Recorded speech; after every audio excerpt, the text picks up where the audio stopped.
What's the status of the fight at the White House? I don't really know. It's kind of out of my control right now. I'm training for the event. I'll be ready for the event. That's my goal. That's my intention. What do you think John would do in the next couple of months that would make me trust putting him on the White House card? I would not trust him, but I would like to see him fight Aspinall on that card. If I had to make odds, it's 1,000,000,000 to 1 that I put John Jones on the White House card. Cyril Gane, who's 6'5", 247 pounds, moves like a 170-pounder. He's bouncing like Wonderboy. Completely changed the standard of heavyweight striking. Former heavyweight champion John Jones is still looking for a return to the UFC to fight at the UFC White House card in 2026. However, the MMA legend isn't getting any positive response from the promotion so far. In a latest interview, John Jones clarified that he's not retired and is still training 5 days a week while staying active in the UFC's drug testing pool. He said he's preparing himself for the UFC's planned White House event and will be ready if called upon, though he stressed that the final decision rests with Dana White. First and foremost, are you retired? I'm not retired. I'm actively training 5 days a week, and I'm in the UFC's drug testing pool. Great. And what's the status of the fight at the White House?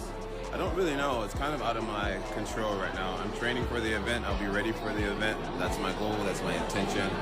But ultimately, it's up to the boss. However, Dana White completely shut down the idea of putting John Jones on the White House card. He explained that it was not about Jones winning a belt, but about the risks involved. Dana said he could not take the chance of giving Jones such a high-profile spot and then having something go wrong, especially with an event as important as the White House show. It's not even about him winning the belt. You know how I felt about him. I can't risk putting him in big positions in a big spot and have something go wrong, especially the White House card. Meanwhile, the heavyweight division is currently looking stacked as the new champ, Tom Aspinall, is set to defend his title for the first time against Cyril Gane at UFC 321 on October 25th. Meanwhile, Joe Rogan highlighted how Cyril Gane, despite being a huge heavyweight at 6'5" and nearly 250 pounds, moves with surprising speed and fluidity, even comparing his footwork to Stephen Wonderboy Thompson's. He said Gane has changed the way striking is viewed in the heavyweight division and questioned whether that skill set would be enough to overcome Tom Aspinall. Cyril Gane, who's 6'5", 247 pounds, moves like a 170-pounder. He's bouncing like Wonderboy. Completely changed the standard of heavyweight striking. Tom Aspinall also voiced confidence that he could keep up with Cyril Gane's speed and footwork while carrying a clear advantage in grappling and power. He reminded that his knockout record speaks for itself and said a single clean shot from him could end the fight at any moment. Aspinall added that in his previous performance, he was conserving energy for a 5-rounder and not even throwing with full power, yet still managed to score a knockout, showing just how dangerous his striking is. I think I match up pretty well against him. I think I'm equally as fast as him. I move equally as well. The difference is I can grapple. I've got a lot of power, and I think that's pretty undeniable at this stage of my career. I've got a lot of knockouts on my record, mate. I have to touch you once, and I wasn't even throwing heavy tonight. I thought it was going to be a 5-rounder. I didn't mean to knock him out. I was pretty sure that was going to be a 5-round fight tonight, and just takes one shot, mate, at heavyweight, especially with me throwing him. Tom Aspinall reflected on finally getting the matchup with Cyril Gane after more than a year of delays, noting this will be the 4th time they've been scheduled to fight. Set for October 25th in Abu Dhabi, Aspinall said his mission is to put an end to Gane's title ambitions once and for all. Finally, we're back after over a year hiatus. Cyril finally signed on the dotted line. This is the 4th time we've been matched up together, and now we are matched up for the 25th of October, Abu Dhabi, me and Cyril. The 4th attempt is here, and this is Cyril's 3rd title shot. We are going to try and get rid of Cyril Gane from the title picture for good. On the other hand, Cyril Gane has been focused on building explosive power in his camp. He has worked in tightening his punches, diversifying his attacks, and fine-tuning his footwork, displaying the combination of strength and technique that keeps him a dangerous force in the heavyweight division.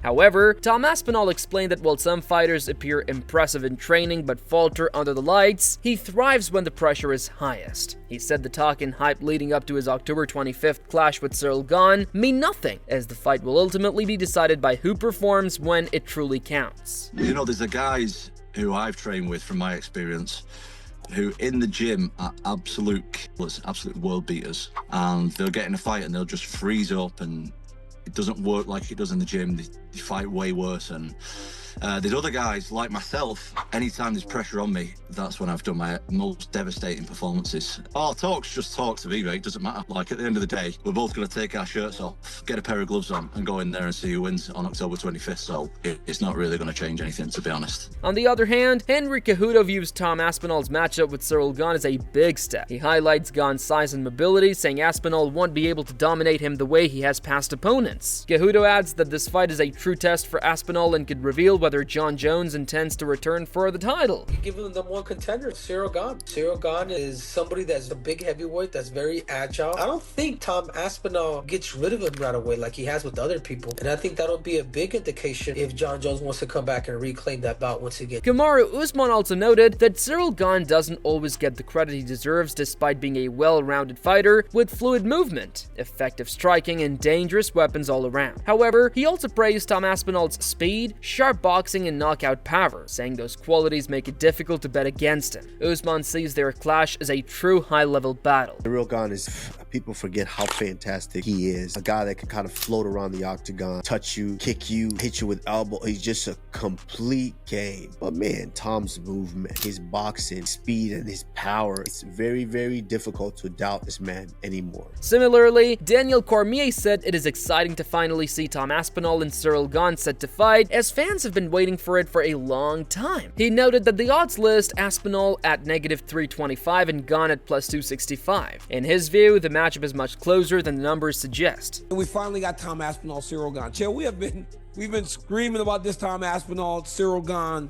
for a long time. UFC 321, Tom -325, Gane +260. We finally got the fight, but the world doesn't seem to believe, Chael, that it's a close fight. And I don't really agree with that line. I think this fight is much closer. Tom Aspinall -325, Cyril Gane +265. Michael Bisping highlighted Tom Aspinall's run through the heavyweight division, pointing to his knockout wins over Curtis Blades, Sergey Pavlovich, and Alexander Volkov. He cautioned, however, that Cyril Gane is a different kind of challenge, combining speed, size, and athleticism in a way that makes him stand out. Bisping even compared both men to a heavyweight version of Georges St. Pierre, praising their complete skill sets. He added that while Gane's striking and movement are elite, his grappling flaws were revealed by Jon Jones that could once again be his downfall against Aspinall. Now, when you look at the UFC heavyweight rankings, as I say, Tom has beat most of them, and he's beat them in style, and he's knocked them all out. Curtis Blades, Sergey Pavlovich, Alexander Volkov, whoever they are, he's beaten them all up. But Cyril Gane is a little bit different. Now, of course, Jon Jones beat Cyril Gane in quick fashion, took him down in the first round, submitted him with a front choke. But Cyril Gane is the same as Tom Aspinall in terms of athletic ability. When I say that Tom Aspinall is a heavyweight Georges St. Pierre, that kind of goes to Cyril Gane as well. The man's gigantic, he's very quick, he's agile, he's light on his feet, he could run any sport on the planet. And he's almost like Georges St. Pierre and Tom Aspinall in the fact that he's got all those athletic attributes and qualities, but he doesn't have the grappling. That's what cost him against Jon Jones, and that's probably what's going to cost him against Tom Aspinall. You never know, he could clip him. This is a dangerous fight, this is heavyweight MMA. Michael Bisping pointed out that Tom Aspinall's grappling, sharpened since his teenage years under his father's coaching, could be the key factor in this fight. While he respected the threat of Cyril Gane's striking and admitted that heavyweight bouts can change in an instant, Bisping leaned toward Aspinall to get the win. He also suggested that Jon Jones would be paying close attention, eager to weighing in if Aspinall falls short of the dominant performance Jones delivered against Gane. But Tom Aspinall can grapple. We've seen him take people down. He's done jiu-jitsu since he was about 15 years old. His dad is going to be on his case, and that's an absolute fact, saying, hey, you're not messing with this guy. Take him down, show him what you can do, show the world your grappling capability. Remember, Cyril Gane turned Francis Ngannou into a wrestler, okay? So he's a very, very credible threat on the feet. But of course, I do fancy Tom Aspinall to get the job done. The fact that he isn't fighting Jon Jones is insane, but we've talked about that till the cows come home, so I'm not going to bore you on that subject anymore. But just you wait, Jon Jones is probably going to pop up on Twitter. If he doesn't beat Cyril Gane as fast as what Jon did, Guarantee we're going to get some tweets. Furthermore, Matt Brown noted that while both fighters carry pressure, Tom Aspinall faces the bigger burden given the state of the heavyweight division and what's at stake for his legacy. He explained that a win for Cyril Gane could damage the division's credibility, whereas Aspinall has the opportunity to establish himself as the standout heavyweight. Brown added that even a narrow fight or a minor setback for Aspinall could influence how the division is perceived and impact his standing in it. It's almost an unfair comparison, right? When we talk about pressure versus pressure, everybody's under tremendous pressure. But I guess when you kind of look at it from not just pressure, but potential legacy and career and what's on the line, I think it's hard to not go with Tom Aspinall because the heavyweight division is on the line. If Gane goes in and beats him, no disrespect to Gane, love the guy, the heavyweight division loses a lot of respect. Even if Tom goes out there and it's a close fight or he gets dropped and then has to come back or something, like, the heavyweight division has so little respect right now, probably deservedly so, I think. You know, even with Gane getting his third title shot in a couple years, like, Tom has to show that he is the heavyweight division. You know, he has to prove that to the world. Like, I am, you know, the heavyweight division's not just but like, I'm so good that the heavyweight division is right. This is kind of his thing that he has to go out there and prove to the world. Matt Brown also said the outcome could play a role in shaping future matchups, including a potential showdown with Jon Jones. He explained that Jones would be watching closely for any weaknesses or errors from Tom Aspinall, which could affect what comes next. With the heavyweight division already struggling for respect, Brown stressed that this fight is a crucial moment in Aspinall's career. If he goes out there and loses to Gane, you know, the division already is not respected. That brings Tom down significantly, I think, right? And of course, you know, the potential Jon Jones fight, which is whatever, who knows, right? Like, how he beats Gane, assuming he does, may play a factor too. Like, if it turns out to be a close fight, again, John's going to be on his phone with Twitter open watching this fight, like, just waiting for Tom to pick up and get dropped, get leg kicked and limping a little bit, or, you know what I mean? John can't wait for that moment. Meanwhile, Tom Aspinall's father revealed that the foundation of his son's style has always been built on avoiding damage. He explained that from a young age, Tom was taught to dodge punches quickly, moving his head and feet with speed. The focus was on enjoying the sport while developing the skill to not get punched. He admitted that if Tom had been the type to take too many shots, he would have pulled him out early, believing a fighter can't sustain heavy head damage for long. Instead, they dedicated training to defense and evasion, which later became a defining part of Tom's approach. The secret is not to get hit. So that was when he was a kid. That was what it was all. His kids now. You know, you touch his kids and so you teach them that very early. Don't let them touch you. So that was paramount in what he had to learn. So it was about being quick, back to being, you got to move your head fast, you got to move your legs fast. So it's always been about trying to enjoy it and trying to be good at it. If he wasn't good at it, I'm not stupid. And if he'd have got hit in the head a lot, he certainly wouldn't have been doing the, or would have fallen out.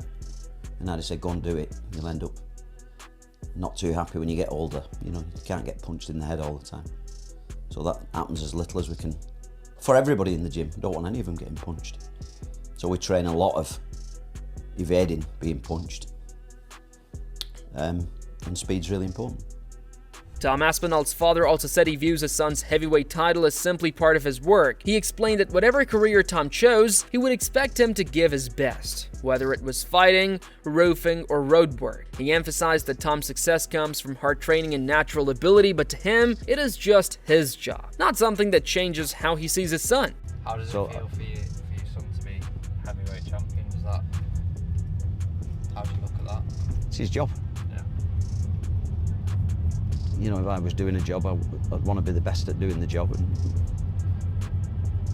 he's inherited that trait, and he trains really hard, and he's learnt a lot, and he's very good.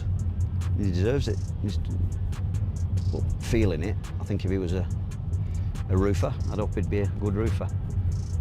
If he chose to dig roads, I'd hope he'd enjoy. It doesn't really matter, it's just a job, isn't it? It's just what he does. I don't think of him any differently at all. Because when do you know when you're when you've made it.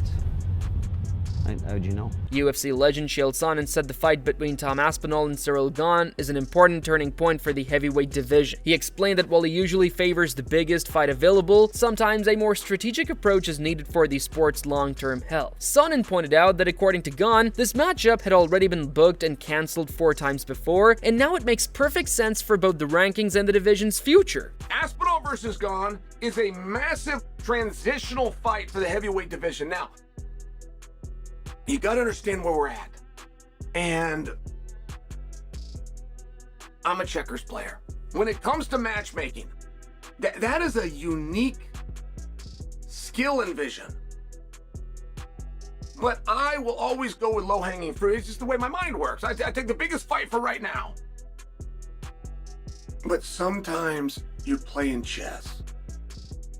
And I admire the guys that can do that. I admire the guys that can stand back, look at the board, not think about what's right now, think about what could be. Cyril Gane versus Tom Aspinall. According to Cyril Gane, he just did an interview, they tried to make this fight 4 times. And for rankings and for the integrity of our rankings,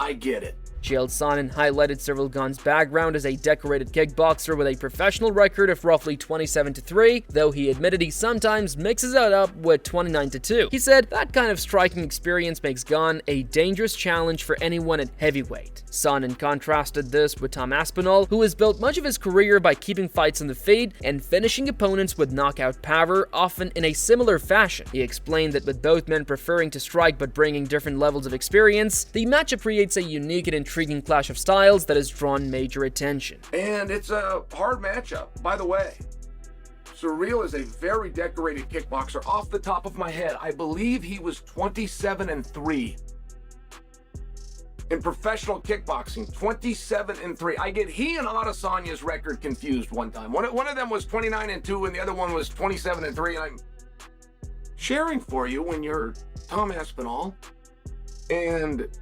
you beat 6 men all the same way, which is stand up and by knockout. It's a matchup wise, it's an interesting match.